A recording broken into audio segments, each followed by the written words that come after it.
नमस्कार। Learning YouTube channel में आप सभी का स्वागत है। मैं पूजा शाह। एनसीईआरटी सामाजिक विज्ञान अध्याय 7 नए प्रश्न नए विचार। अनघा निकली सैर पर। अनघा आज पहली बार अपने विद्यालय की ओर से सैर पर जा रही थी। इसके लिए उसने देर रात पुणे से वाराणसी की ट्रेन पकड़ी। स्टेशन पर अनघा को छोड़ने आई उसकी माँ ने अध्यापिका से कहा, बच्चों को बुद्ध के बारे में बताने के साथ साथ उन्हें सारनाथ दिखाने भी ले जाइएगा। अब इस पाठ में जो है बुद्ध की कहानी के बारे में बताया जा रहा है। बुद्ध की कहानी। बौद्ध धर्म के संस्थापक सिद्धार्थ थे, जिन्हें गौतम के नाम से भी जाना जाता है। उनका जन्म लगभग 2500 वर्ष पूर्व हुआ था।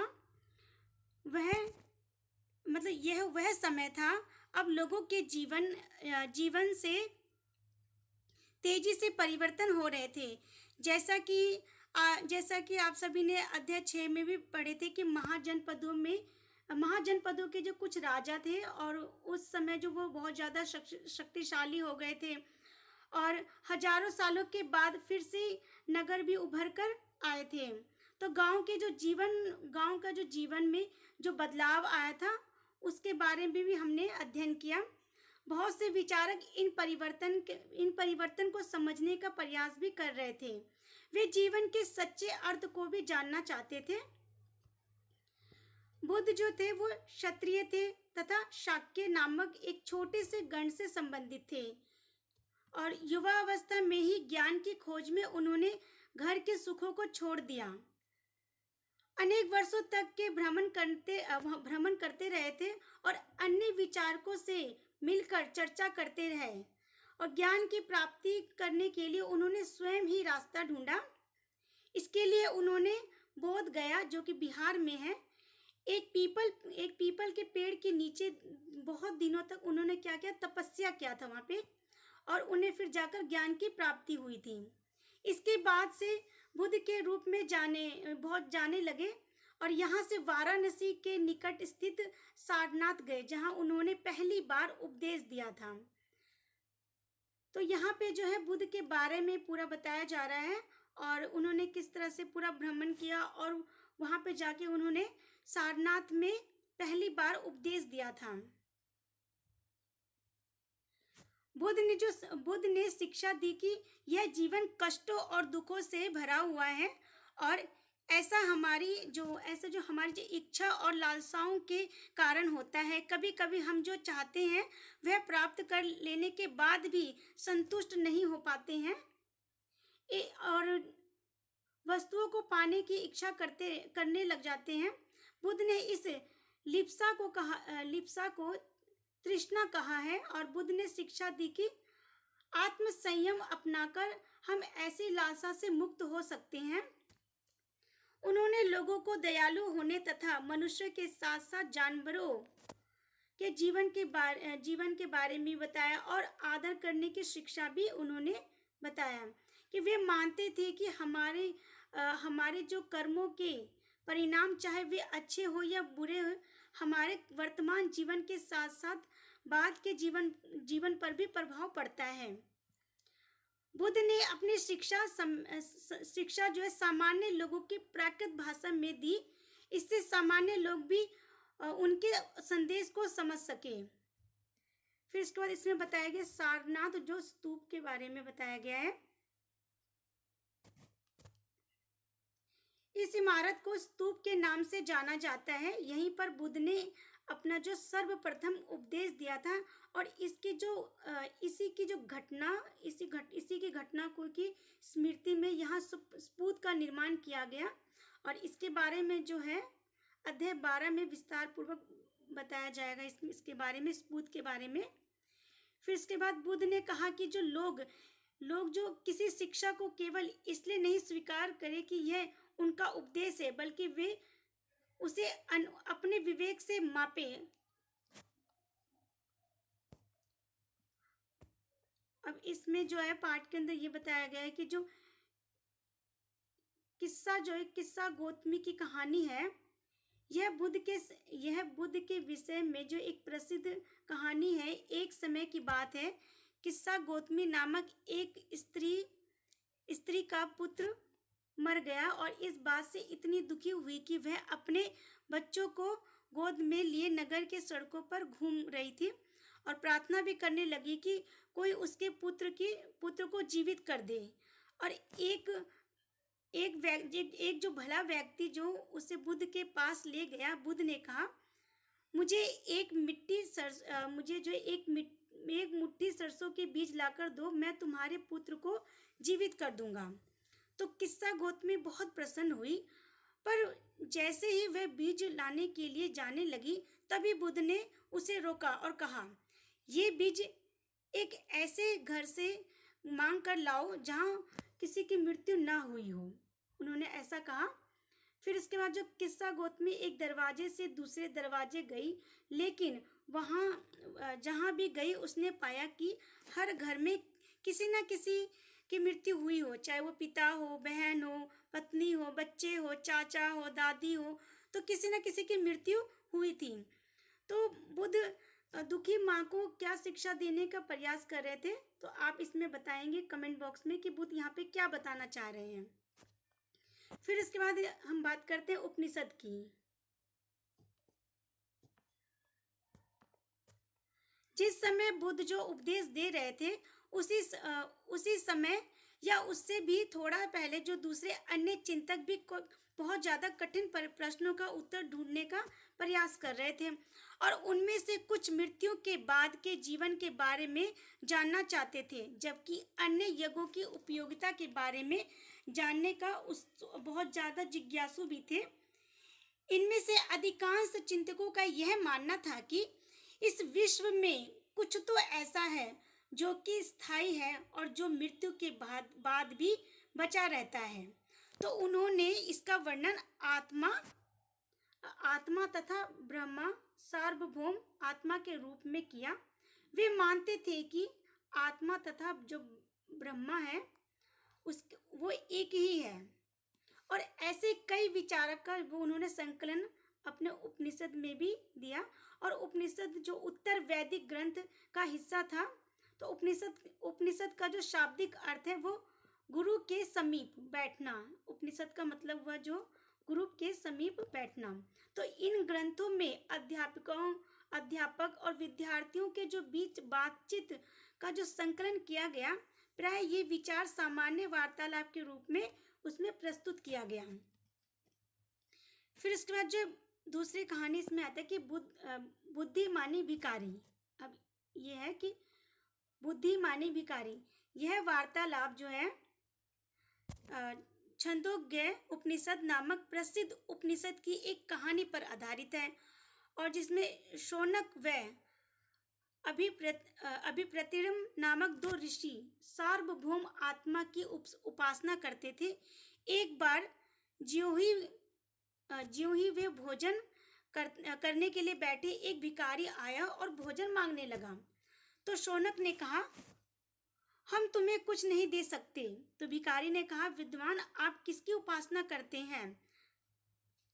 अभिप्रताड़िन ने उत्तर दिया, सार्वभौम आत्मा की। इसका मतलब आप यह जानते हैं कि सार्वभौम जो आत्मा जो विश्व में विद्यमान है? ऋषियों ने कहा, हाँ बिल्कुल। तो भिखारी ने फिर पूछा, अगर यह सार्वभौम आत्मा संपूर्ण विश्व में विद्यमान है तो यह मेरे अंदर भी विद्यमान है। मैं कौन हूँ? मैं इस विश्व का एक भाग ही तो हूँ। तुम सत्य बोलते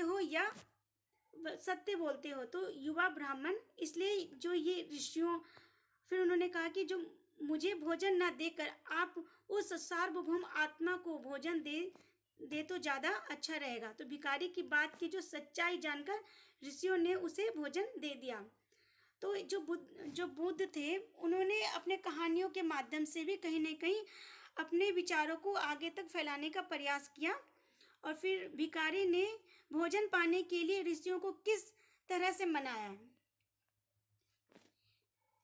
इन चर्चाओं में जो भाग लेने वाले अधिकांश जो पुरुष ब्राह्मण तथा राजा होते थे और कभी कभी गार्गी जैसे स्त्री विचारकों का भी यहाँ पे उल्लेख मिलता है।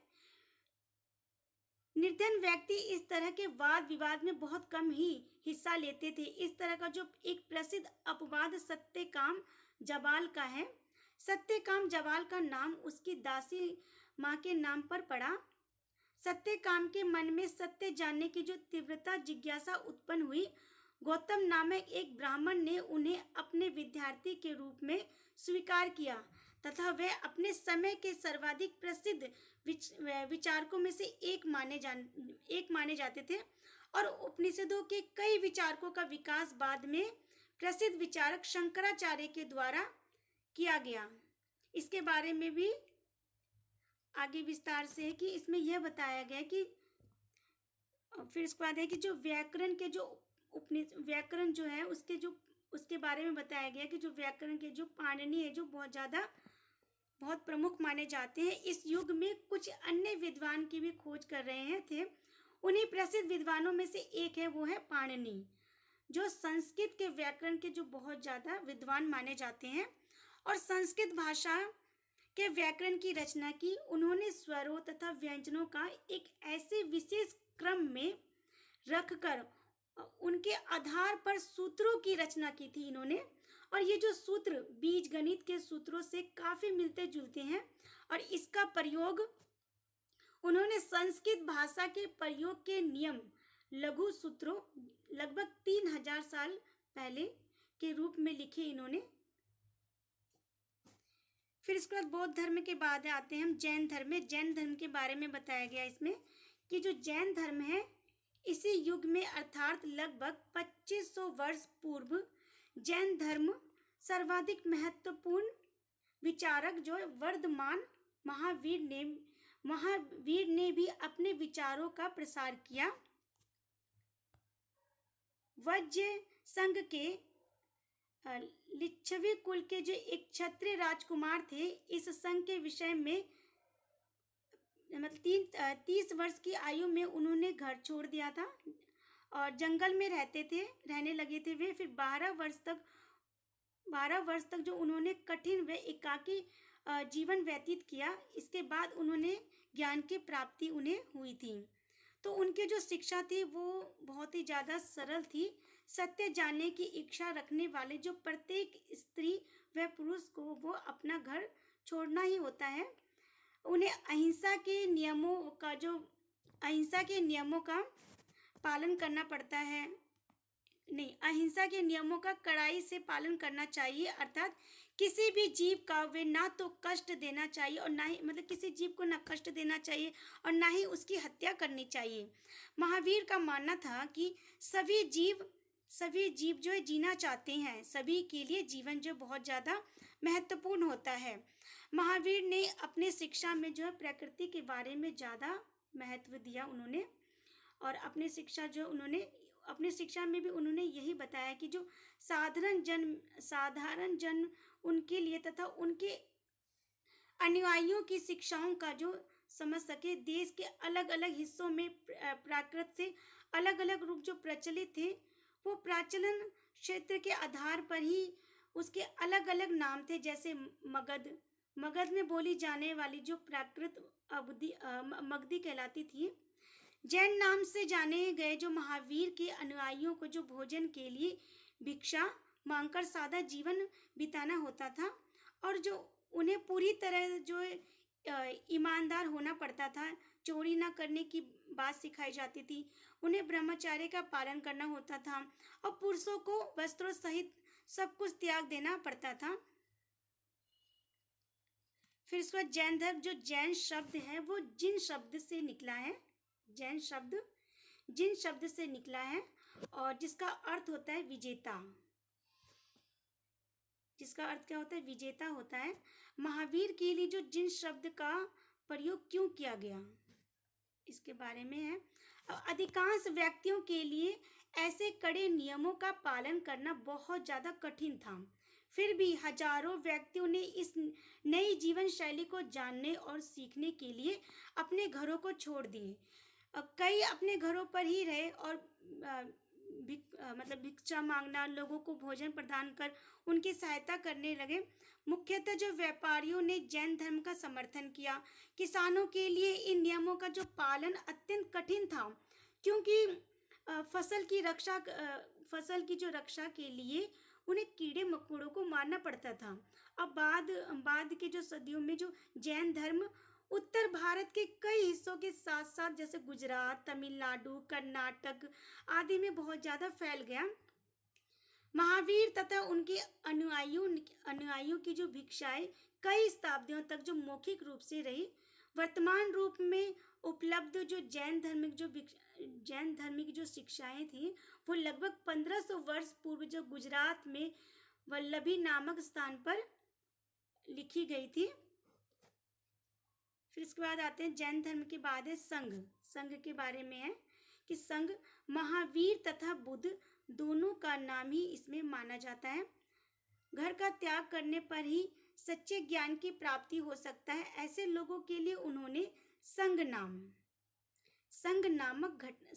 नामक संगठन बनाया, जहां पर जो घर का त्याग करने वाले लोग एक साथ रह सके। संघ में रहने वाले जो बौद्ध भिक्षुओं के लिए बनाए गए नियम विनय पिटक नामक ग्रंथ में मिलते हैं। और जो ये विनय पिटक से हमें पता चलता है कि जो ये संघ में पुरुषों और स्त्रियों के रहने की अलग अलग व्यवस्था होती थी। सभी व्यक्ति जो संघ के प्रवेश ले सकते, मतलब सभी व्यक्ति जो है उसमें संघ में प्रवेश ले सकते हैं। हालांकि जो संघ में प्रवेश के लिए बच्चों को अपने माता पिता से, दासों को अपने स्वामी से और राजा के यहाँ काम करने वाले लोगों को राजा से तथा जो कर्जदारों को जो अपने देनदारों से अनुमति लेनी होती थी। एक स्त्री को इसके लिए क्या अपने पति से अनुमति लेनी होती थी। संघ में जो प्रवेश लेने वाले जो स्त्री पुरुष जो बहुत सादा जीवन जीते थे, अपना अधिकांश समय ध्यान करने में वहाँ बिताते थे और दिन के एक निश्चित समय में वे शहरों तथा गांव में जाकर भिक्षा मांगते थे। यही कारण है कि उन्हें भिक्खु तथा भिक्खुनी मतलब साधु भिखारी के लिए प्राकृत शब्द जो है ये कहा गया। वे आम लोगों को जो शिक्षा देते थे और साथ ही एक दूसरे की वो सहायता भी करते थे। किसी तरह की जो आपसी लड़ाई का जो निपटारा करने के लिए वे प्राय बैठक भी क्या करते थे। अगर किसी प्रकार की कोई वाद विवाद होता था तो वो सभी एक साथ मिलकर उस पर विचार करते थे और कोई मुद्दा होता था तो उस पर भी वहाँ पे जो बैठक होती थी। संघ में प्रवेश लेने वाले जैसे ब्राह्मण, क्षत्रिय, व्यापारी, मजदूर, नाई, गणिकाए और ये दास सभी शामिल थे। इनमें से कई लोगों ने जैसे बुद्ध का जो शिक्षाओं के विषय में लिखा तथा कुछ लोगों ने संघ में अपने जीवन के विषय में सुंदर कविताओं की रचना भी की। फिर इसमें एक चित्र है, जैसे इसमें दिखाया गया है कि जो पहाड़ी को काटकर बनाई गई एक गुफा और जो यह एक कार्यालय वर्तमान महाराष्ट्र में स्थित है। और भिक्खु और भिक्खुमणी जो इन शर्पा स्थलों में रहकर ध्यान किया करते थे, जो इसमें चित्र में है दिखाया गया है। अब इसमें विहार जो है जैन तथा बौद्ध भिक्खु पूरे साल एक स्थान से दूसरे स्थान घूमते रहते थे। उनका वो उपदेश देते थे और केवल एक वर्षा ऋतु में जब यात्रा करना कठिन हो जाता था तो एक स्थान पर ही निवास करते थे और ऐसे समय में वे अपने अनुयायियों द्वारा उद्यानों में बनवाए गए अस्थायी निवासों में अथवा पहाड़ी क्षेत्रों की प्राकृतिक गुफाओं में रहते थे। जैसे जैसे समय बीतता गया और भिक्खु भिक्खुणियों ने स्वयं तथा उनके समर्थकों ने अपने स्थायी शरण स्थलों की आवश्यकता का अनुभव किया, तब कई शरण स्थल बनाए गए जिन्हें विहार के नाम से जाना जाता है। और तब बाद में इनके निर्माण में ईंटों का प्रयोग किया जाने लगा। पश्चिमी भारत में वे विशेषकर कुछ विहार पहाड़ियों को खोदकर बनाए गए। फिर एक बौद्ध ग्रंथ से यह ज्ञात होता है कि जिस तरह महासागरों में मिलने पर नदियों की जो अलग अलग पहचान समाप्त हो जाती है, ठीक उसी तरह जो बुद्ध के अनुयायी जब भिक्षुओं की श्रेणी में प्रवेश करते हैं, तब वे अपना वर्ण, श्रेणी और परिवार सब त्याग देते हैं। प्राय किसी धनी व्यापारी, राजा अथवा भूस्वामी द्वारा जो दान में दी गई भूमि पर विहार का जो निर्माण होता था, स्थानीय व्यक्ति भिक्षुणियों के लिए भोजन, वस्त्र, दवाइयाँ लेकर आते थे और जिसके बदले में वे शिक्षा भी देते थे। और जितने भी आगे आने वाले जो शताब्दियों में बौद्ध धर्म उपमहाद्वीप के विभिन्न हिस्सों के साथ साथ बाहरी क्षेत्रों में भी ये पूरा फैल गया। फिर इसके बाद इसमें आश्रम व्यवस्था की बात कही गई है कि जो आश्रम व्यवस्था, जैसे जो जैन तथा बौद्ध धर्म जिस समय लोकप्रिय हो रहे थे, लगभग उसी समय ब्राह्मणों ने आश्रम व्यवस्था का जो विकास किया। यहाँ जो आश्रम जो शब्द का तात्पर्य लोगों द्वारा रहने तथा ध्यान करने के लिए प्रयोग में आने वाले स्थान से नहीं, बल्कि इसका तात्पर्य जो जीवन के एक चरण से होता है। ब्रह्मचर्य, गृहस्थल, वानप्रस्थ तथा संन्यास नामक 4 आश्रमों की व्यवस्था की गई। ब्रह्मचर्य के अंतर्गत जैसे ब्राह्मण, क्षत्रिय, वैश्य यह अपेक्षा की जाती थी कि इस चरण के दौरान सादा जीवन बिताकर वेदों का अध्ययन करेंगे। गृहस्थ आश्रम से के अंतर्गत जो है विहार का, जिसमें इसके अंतर्गत यह बताया गया था कि जो विवाह कर एक गृहस्थ के रूप में जो रहना होता था। वानप्रस्थ के अंतर्गत उन्हें जंगल में रहकर साधना करनी पड़ती थी, अतः उन्हें सब कुछ त्याग कर एक सन्यासी जीवन जीना पड़ता था। और आश्रम व्यवस्था ने लोगों की जो अपने जीवन का जो कुछ हिस्सा ध्यान में लगाने पर बल दिया जाता था। उसमें प्राय स्त्रियों को वेद पढ़ने की अनुमति नहीं थी और उन्हें अपने पतियों द्वारा पालन जो किए जाने वाले आश्रमों का ही अनुसरण करना होता था। अब इसमें है अन्यंत्र, जैसे एटलस में जो ईरान ढूंढो, जिसमें बताया गया है। और जरयुस्त्र एक जो ईरानी पैगंबर थे, इनकी शिक्षाओं का जो संकलन जो है जेंद अवेस्ता नामक ग्रंथ में मिलता है।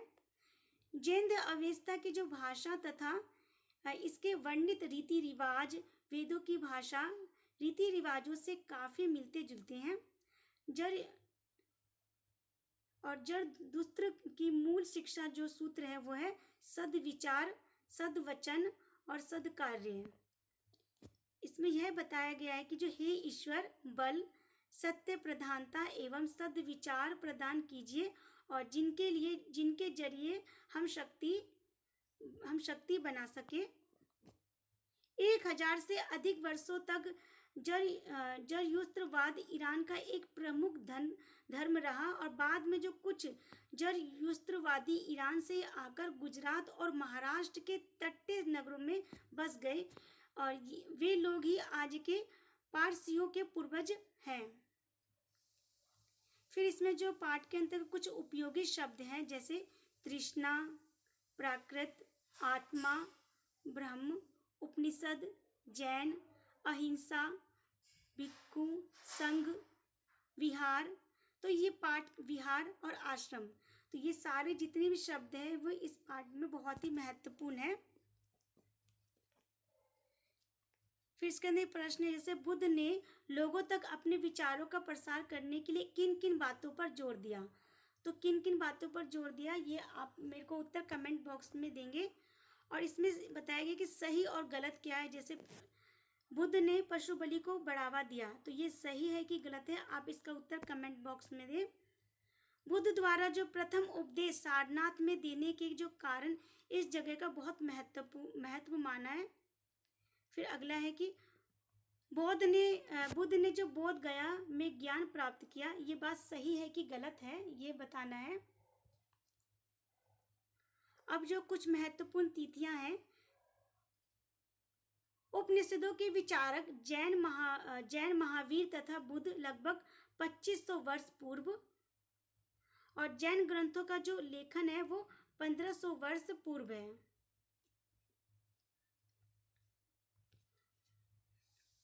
तो आप मेरे लर्निंग यूट्यूब चैनल से जुड़े रहने के लिए आप मेरे लर्निंग यूट्यूब चैनल को सब्सक्राइब करें, लाइक करें और कमेंट बॉक्स में उत्तर दें। धन्यवाद।